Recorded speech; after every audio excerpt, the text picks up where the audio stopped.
Hey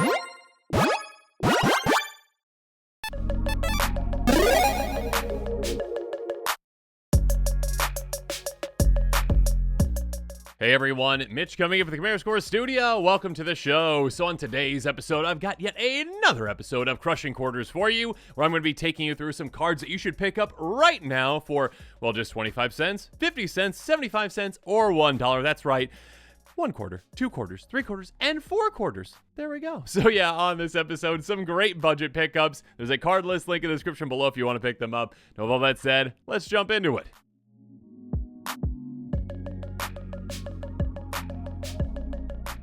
So, first up, let's start off at 1 quarter. Cathar Commando is a fantastic card. 3/1 Human Soldier with Flash for just 2 mana. Pay 1, sacrifice, destroy target artifact or enchantment. So, this is a walking catastrophe for your opponents, because your opponents can be like, well, I've got this great artifact or enchantment in my hand, but they could just deal with it because they have this in play. You can also just flash this in out of nowhere. Basically a 3-mana removal spell plus even a blocker right there. A great card, and one that, of course, can really help out with certain decks that might even want to sacrifice it, like, you know, Aristocrat style decks where you can benefit from that as well.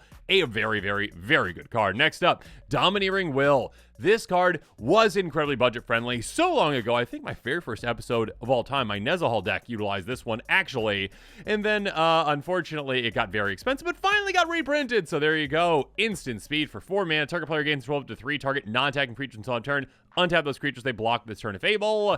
This is a really good card. It can actually help you out in politics if you really want to be like, hey, you want to gain some of these creatures?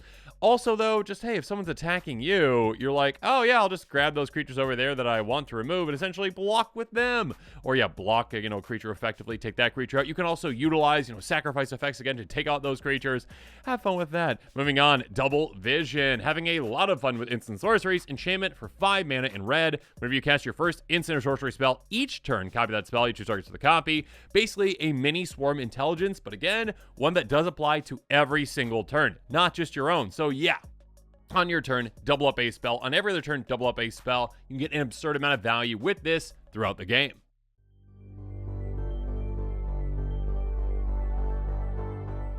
Next up, though, let's move on to 2 quarters. That's right, cards that are 50 cents or less. Blot Out the Sky is a crazy good one. Sorcery for X and Orzhov colors. Create X tapped 2/1 white and black inkling creature tokens with flying. If X is 6 or more, destroy all their non-creature, non-land permanents. So, hey, yeah, make a good amount of creatures that are actually pretty heavy hitting. Again, 2/1s that have flying, so evasive can get through. And 2 power, yeah, that's not bad for a pretty big army that you can make. And again, if you spend enough mana, let's just destroy a lot of things. So this can be a Wrath and also a creature token producing spell. And speaking of creature token production, March of the Multitudes, a crazy good card. X, green, white, white, instant with Convoke, so your creatures can actually help cast this too.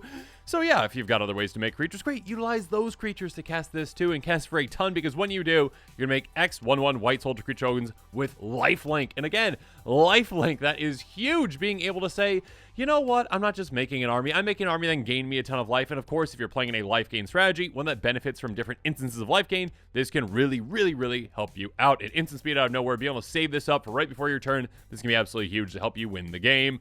Monastery Siege, a really good card though as well. Enchantment for 3 mana in blue. Enters the battlefield, choose Cons or Dragons. Both good options. Cons, at the beginning of your draw step, draw this card and discard a card. Basically, extra loot. Now, that's not card advantage, but it is fantastic card selection. Get rid of dead cards in your hand, and then gain some cards that potentially are even better. Dragons, spell your opponent's cast the target you or a party control. Costs 2 more to cast, so kind of like Ward 2 for all your things. And yourself, that can be a great deterrent for your opponents actually targeting your stuff. So again, this is flexible, this is efficient, this is fantastic.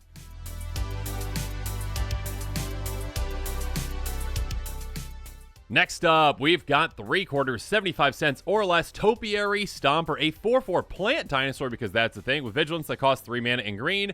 Enters the battlefield, search life for a basic land on the battlefield, tap, then shuffle. It can't attack or block unless you control 7 or more lands.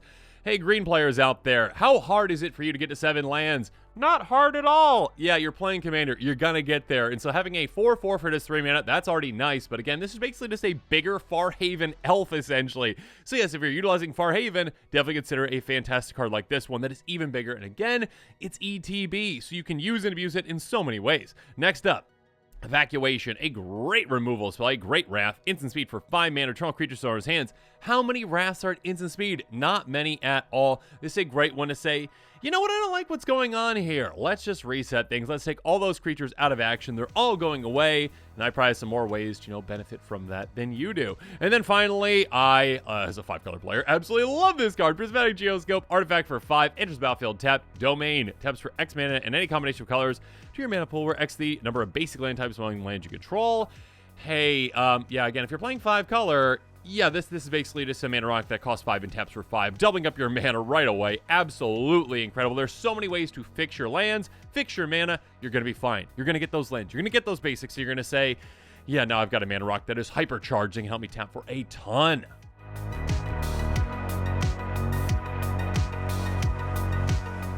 But now we're going to be moving on to 4 quarters, and at $1, we've got Animus Awakening. When it comes to ramp, this can ramp you a ton. Source for X and a green. Reveal the top X card of your library, put all land cards from among them on the battlefield tapped. The rest of the bottom of your library in a random order.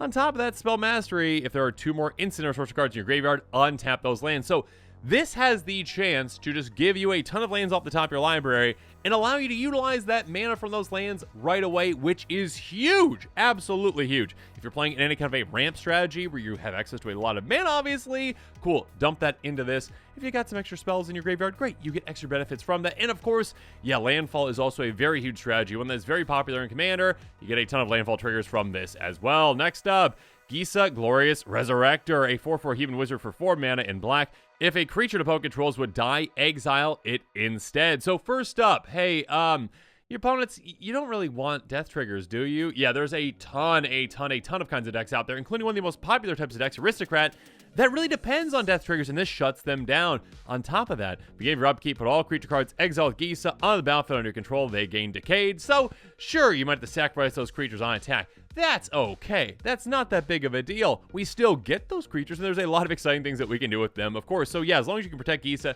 keep Gisa around, this can be a game-ending card. Speaking of game-ending, though, Marionette Master. The price on this one has just fluctuated so much over the years. A 1/3 Artificer for 6 mana, Fabricate 3, which basically means when it enters the battlefield, you either get 3 servos, or more likely, you're going to get 3 counters on this one, because whenever an artifact you control is engraved from the battlefield, target opponent loses life equal to Marionette Master's power. So if you got any other ways to pump this, great. If not, any artifact hitting your graveyard, which of course counts any tokens as well, like treasures. Hey, you are going to be draining an opponent for 4 life. Every single one of those. Every single one of those.